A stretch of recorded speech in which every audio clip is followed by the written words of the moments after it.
Hey there YouTube, this is Rujuta from Keep Calm and Read All, and welcome to my channel Keep Calm and Read All. So today we're going to do the book collector tag, which I am very interested to do and I'm very happy to do, very excited to do it right now. I've been basically binge watching Vincy Reads' video for the past one day, and I am loving her feed absolutely. So, and when I came across this tag, I was like, okay, this sounds interesting, and let me just quickly do this tag. So yeah, so the first question in this tag is, how many books do you own?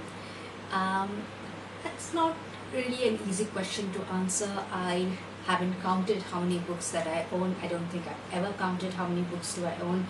And I'm one of those people who basically think that you can never own enough books. So I just keep buying even more and more. So I think counting would be a futile exercise because it will keep on changing every week or so.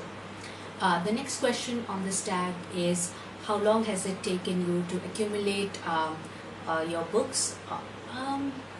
I don't know actually. I've been reading forever, but collecting, when I was a child, I do used to collect a certain amount of books, but I never thought about, like, actually specifically collecting it for purposes of keeping it in my shelves or building my library. So that I think would be maybe for the last 10 years or so when I consciously thought about building a library of my own.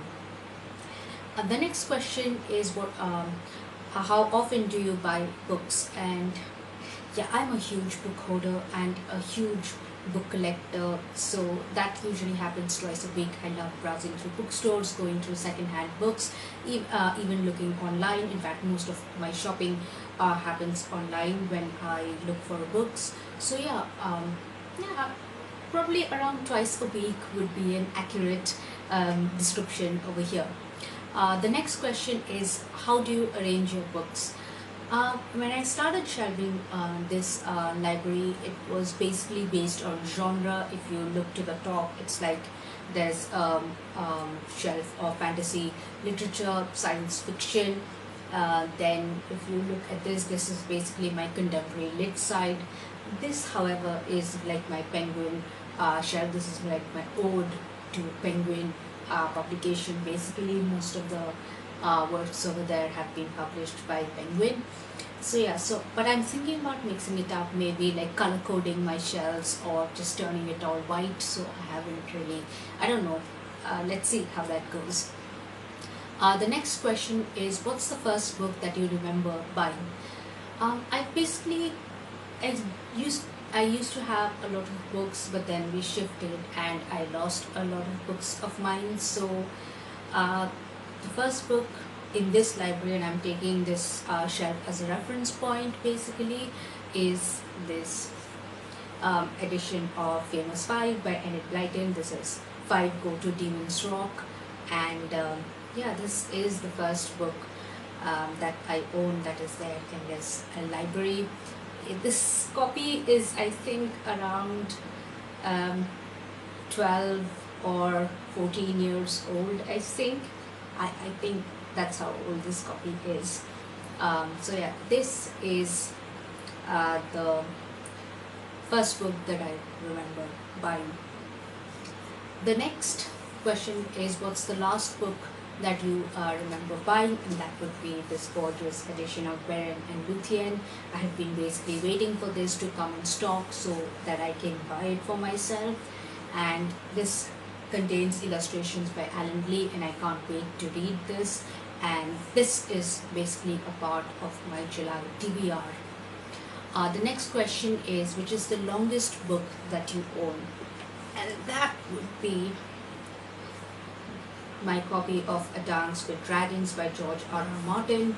And this book is basically around, let's see how long this book is, around, okay, 1131 pages. Oh, that's a long book. Yeah, I actually thought that War and Peace would probably be the longest book that I own, but apparently it's like around 1,000 pages. So I think like this book by the number of pages itself. It basically won by, let's say, a margin of 100 pages. So yeah, so this is the longest book that I own. Yeah, it took me around, I think, 5 to 6 days to finish this book, which is probably one of the longest that I have taken to finish a book. So yeah, this would be my longest book. Finally, which is the shortest book that you own? That would be Quidditch Through the Ages by J.K. Rowling. This is around 55 pages. It's probably one of the shortest books that I own, which is saying a lot actually, because I generally don't have like short books around. I prefer, like, big thick volumes which basically you have to marathon through in order to finish it. So that is basically how I look at books, and most of my books over here are a representation of that. In fact, the bigger the better. That's basically my opinion when it comes to reading books. But yeah, this was actually a very interesting read, especially when you think about Quidditch and Harry Potter, and you basically want to have connection to the magical world, any sort of connection to the magical world in complement to the books themselves. So yeah, that's the shortest book that I own. So yeah, I had a lot of fun doing this tag, and I am basically inviting all of you to do this tag if you would like to do so. I'm also leaving the link to Rincy Reads' video.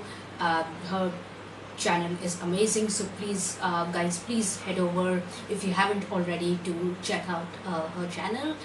And yeah, thanks for watching, and if you like my video, please subscribe to my channel. Keep calm and read all. And yeah, happy reading.